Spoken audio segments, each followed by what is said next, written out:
Hi, I'm Chad with Move Forward Guitar. This lesson is from our course Beginner Course 2.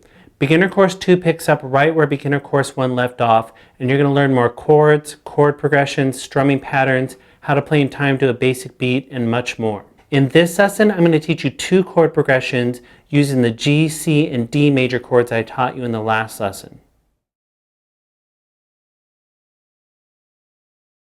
First off, this course includes jam tracks as well as a corresponding premium e-guide. The e-guide includes all the detailed charts and diagrams for each lesson, step-by-step instructions to help you practice and retain the material in the video lessons, extra bonus tips and tricks, and much more. To accelerate your learning, be sure to grab the jam tracks and your copy of the premium e-guide by clicking the link on the screen or looking in the description below. So these 2 progressions are very similar, but they're very popular progressions that you'll find in lots of songs. And first I'll just play them for you so you can hear them, and then I'll show you how to play them. So the first one goes like this.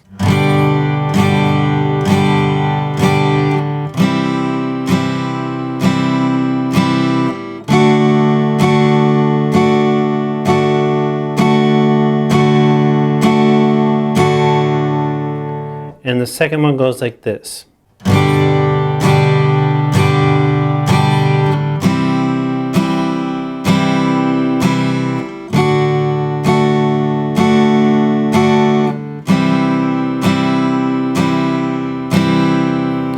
And then for both of those, you could just repeat over and over what I just played. So these are using the G, C, and D chords that I showed you in the last lesson. So these will really help you get these down and make sure you're able to play them and transition back and forth from them really quickly. So the first one just goes G, then C, then D. And we're just doing all down strums again, so 4 down strums per chord, except on this one, when you get to the D, you do 8 down strums. So 4 down strums on the G, 4 down strums on the C, 8 down strums on the D. And the first thing you're going to want to do before you do the 4 down strums each chord and the 8 on the D is to get your transitions down just like we did in the last course. So you're starting with the G major, you're switching to the C major, so there's no shared fretted notes that you can hold. So you have to release your whole hand and change the way your hand is facing and get your fingers in place for the C major. So you can see with the G, my hand looks like this. I have to release all those strings and totally change the shape of my hand to get to that C major.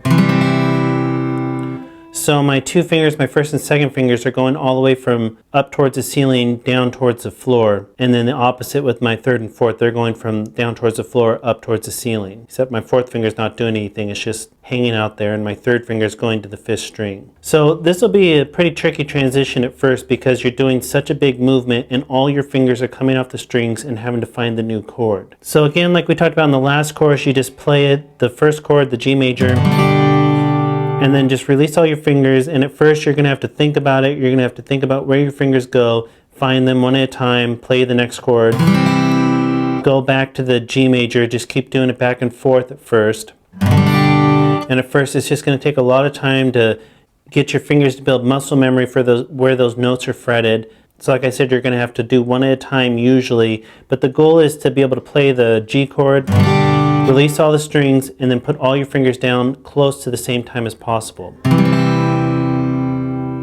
Not for it to look like this, where you're having to put one finger down at a time. You do that to start off, but eventually you want it to look like this.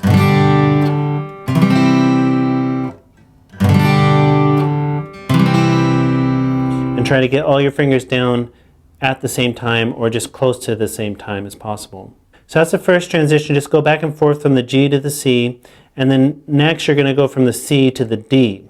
And again, you're having to remove all your fingers, change the shape of your hand. All your fingers are moving to new spots on the guitar.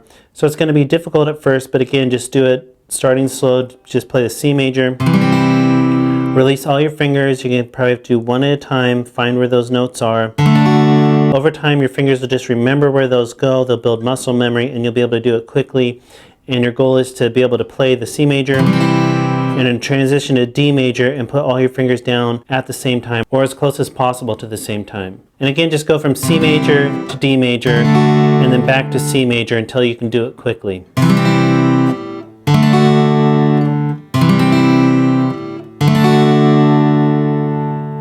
And then once you can do that, do all 3 chords. Go G major, just strum it once, to C major, strum it once, to D major, strum it once. And once you can make those transitions quickly and smoothly, do 4 down strums per chord. Except on the D, do 8 like I talked about. So 4 on the G. Transition to the C, 4 down strums. Transition to the D, 8 down strums.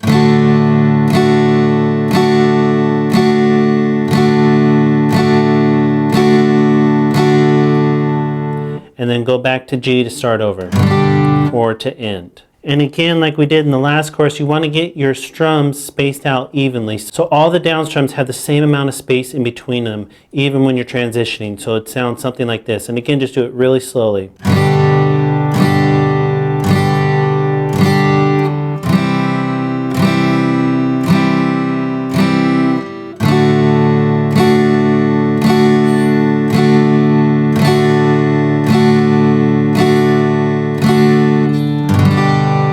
And that's where you can end on the G or start over.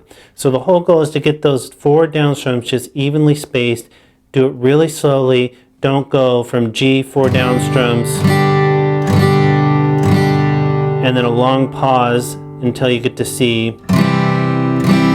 That's not what you want to do. You want that transition in between to be really smoothly and spaced out the same. And at first when you're starting and doing your transition, you'll struggle not to do that, and that's okay when you're starting out. But the goal is to get it to the point where you can do it evenly, even as you're transitioning. And then the next progression is the exact same thing, just G to C to D. So you already have those transitions, and then back to C. And if you work on the D back to C, you already have that. Again, you're just removing all your fingers, going back and forth. So it's basically the same progression, except instead of holding D for 8 down strums, you're holding D for 4 down strums, then switching back to C and doing 4 more down strums. So again, just do 1 strum per chord to start off. G to C to D, back to C, and then back to G to start over, end. Once you can do that, do 4 down strums per chord, and this time it's 4 every chord. You're not holding any for 8 like you did in the last one. And again, just try to get your transitions quickly and smoothly so that your strumming is spaced out evenly, even as you're transitioning.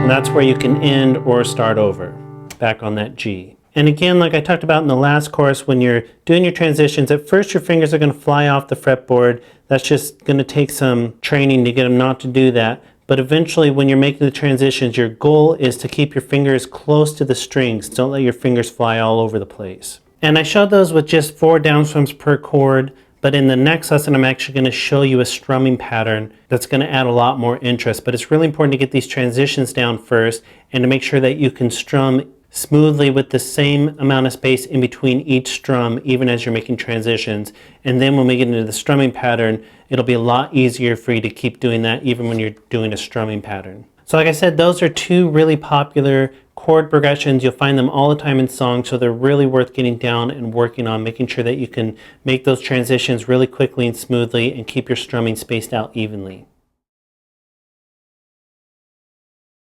Be sure to look in your e-guide under this lesson, where you'll find step-by-step instructions for how to practice and retain everything that we just went over. You'll also find instructions for when to move on to the next lesson. So thanks for watching, and keep moving forward.